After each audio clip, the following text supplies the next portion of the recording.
Hi friends, ഇന്ന് ഞാൻ ഉണ്ടാക്കുന്ന ചോറും കറിയും അതിൻ്റെ ഒരു വീഡിയോ ആണ്. ഇത് ഞങ്ങളുടെ വിറകടുപ്പാണ്. ഇതിലാണ് ചോറ് ഉണ്ടാക്കാറ്. കറി ഞങ്ങൾ ഗ്യാസ് അടുപ്പിന്മേലാണ് വെക്കാറ്. ഇത് അമ്മമ്മ ഉണ്ടാക്കിയ കലം കൊണ്ടുണ്ടാക്കിയ അടുപ്പാണ്. പിന്നെ ഇഷ്ടികയൊക്കെ വെച്ചിട്ട് തേച്ച് ചാണകമൊക്കെ കൊണ്ടൊക്കെ മെഴുകി നല്ല സൂപ്പറാക്കി എടുത്ത അടുപ്പാണ്. പിന്നെ ഞാനാണ് വെണ്ണീര് വാരുന്നത്. വെണ്ണീര് ഇന്നലത്തെ വെണ്ണീരായിരുന്നു. ഞങ്ങൾ അടുപ്പ് കത്തിക്കുന്നതിന് മുന്നേ ചകിരി വെക്കും. ചകിരി വെച്ചിട്ട് കത്തിക്കുകയാണെങ്കിൽ പെട്ടെന്ന് അങ്ങനെ കെട്ടുപോകില്ല. അതുകൊണ്ടാണ് ചകിരി വെക്കുന്നത്.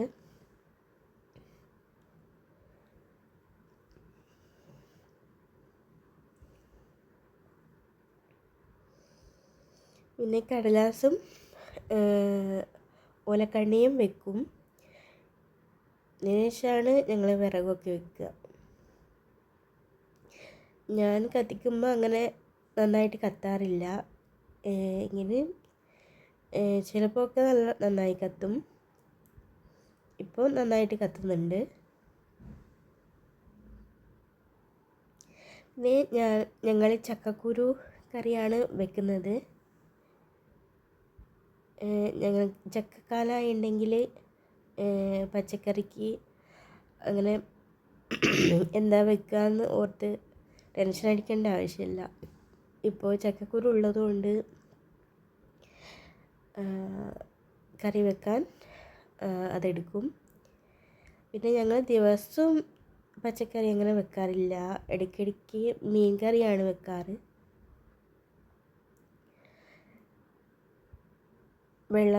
അടുപ്പത്ത് വെള്ളം ചൂടായിട്ടുണ്ട്.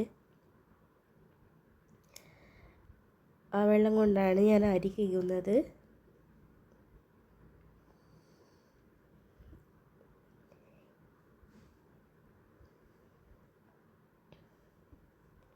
ഇന്നെല്ലാവർക്കും ലീവായതുകൊണ്ട് റേഷൻ അരിയാണ് വെക്കുന്നത്.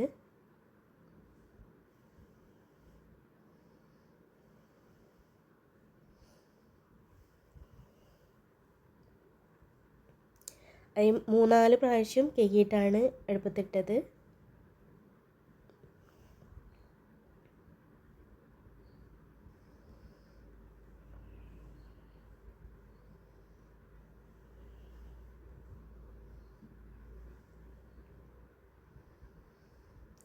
പിന്നെ ചക്കക്കുരുവിൻ്റെ കൂടെ മുരിങ്ങേൻ്റെ ഇലയാണ് എടുത്തത്.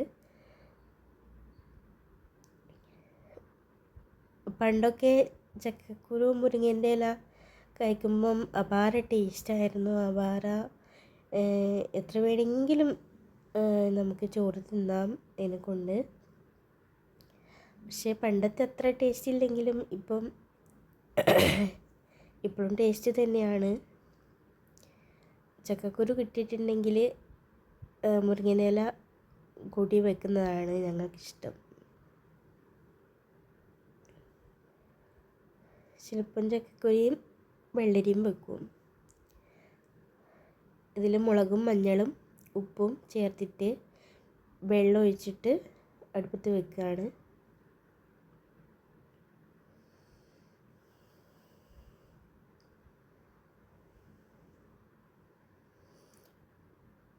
അരി വെന്തു. റേഷൻ അരി ആയതുകൊണ്ട് പെട്ടെന്ന് വെന്ത് കിട്ടി.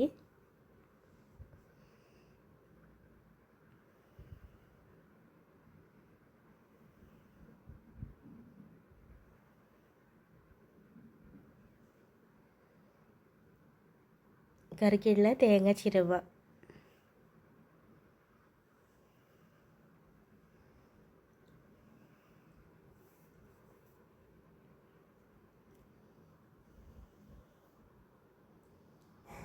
ചക്കക്കുരു ഒക്കെ നന്നായിട്ട് വെന്തിട്ടുണ്ട്. ഇതിലേക്ക് മുരിങ്ങേൻ്റെ ഇല ചേർത്ത് നന്നായിട്ട് ഇളക്കിയിട്ട് ഇല വെന്ത് കഴിഞ്ഞാൽ തേങ്ങ അരച്ചത് പാരുക.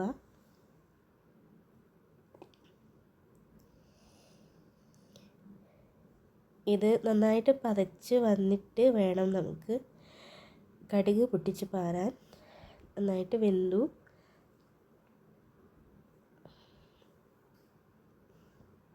അപ്പോൾ കറി റെഡി ആയിട്ടുണ്ട്.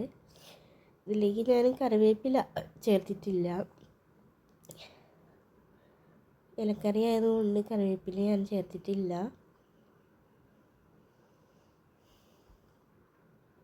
അപ്പോൾ ഇന്നത്തെ ചോറും കറിയാണിത്. അച്ചാറും